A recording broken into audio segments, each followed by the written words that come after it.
I think if I could communicate one thing, I think it would be that for worship leaders and for people who feel called to worship, and I think that realizing the weightiness of your calling and realizing that, again, I said it before, but that you really are at the front lines.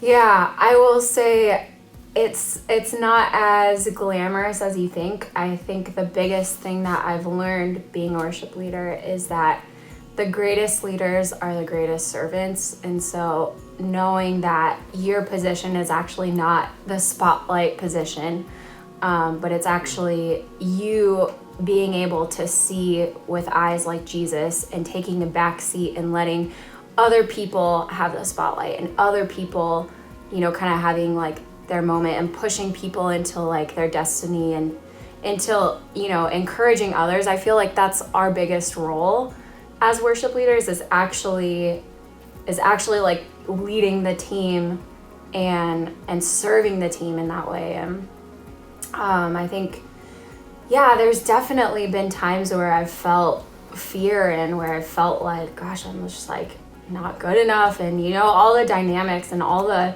kind of lies that we fight, and we have to remember, like, we are at the forefront of the battle, in a spiritual sense. It's like we are, kind of leading the charge, and there is going to be some pushback sometimes, but to really speak the truth over yourself. One of the best things that I was ever taught was to, before every set, before every conference, whatever, is to like for real take authority over the spirit of fear, for real take authority over anxiety, and like actually speak it out. I literally before every set say like, I rebuke the spirit of fear, and I just like walk on the stage and lead the set. And I think if I could communicate one thing, I think it would be that for worship leaders and for people who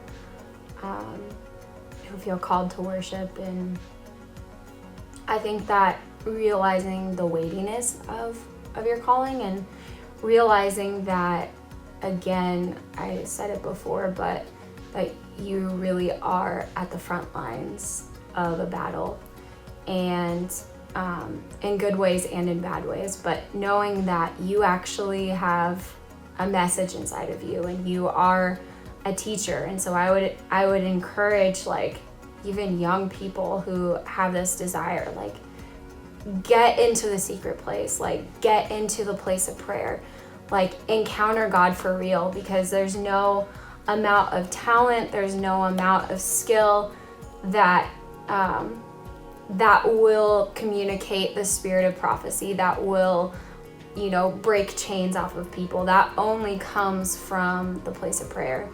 And I think that there is a widespread like kind of mindset idea about what a worship leader is, and about like I just want to be a worship leader so I can be on a stage and just be I don't even know how to say it, just be awesome.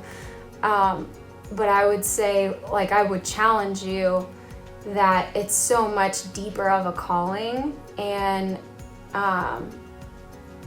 to really, really dive into the place of prayer, really dive into the things that actually matter.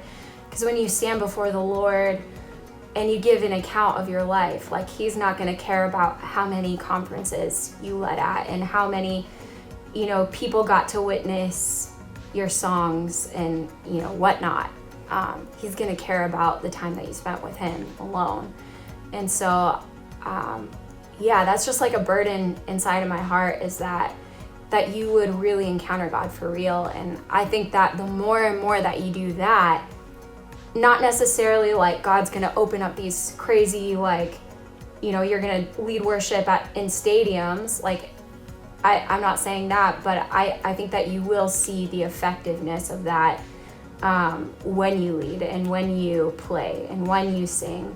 I think that the more that we encounter God in the secret place, the more that, on the platform, like, we're gonna start to see things move and things shift, but it only comes from that place, and you can't get it anywhere else.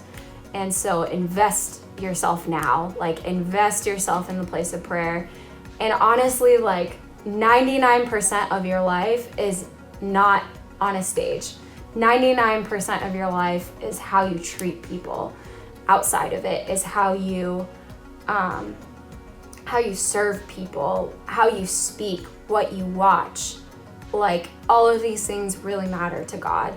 And so, to carry your heart in such a way that he sees the 100%, not just the 1% that's on a stage, but he sees all of it, and it all really matters.